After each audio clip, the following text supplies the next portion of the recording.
Today guys, mag-steam tayo ng fish. So dahil meron tayong flounder, yan na yung gagawin nating steam. So ita-try natin ito. So stay tuned. So while our water is boiling, ilagay natin ang fish.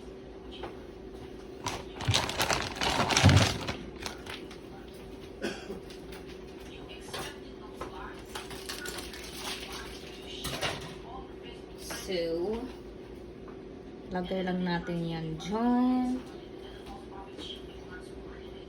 And then, lagyan natin ng tanglad. Ayan mga jay. Para naman hindi siya maglasang yung fish tingin niya. Para hindi siya malasahan masyado. So, ayan mga jay.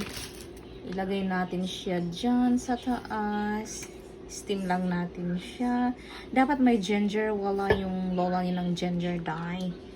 Hindi man ako nakakabili ng stuff sa grocery store. Nakalimutan ni madam.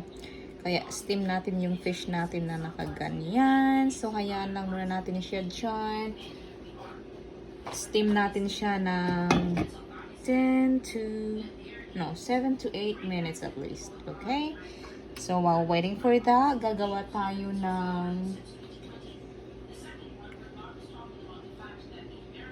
ano natin, yung para sa sausawan ng hold on.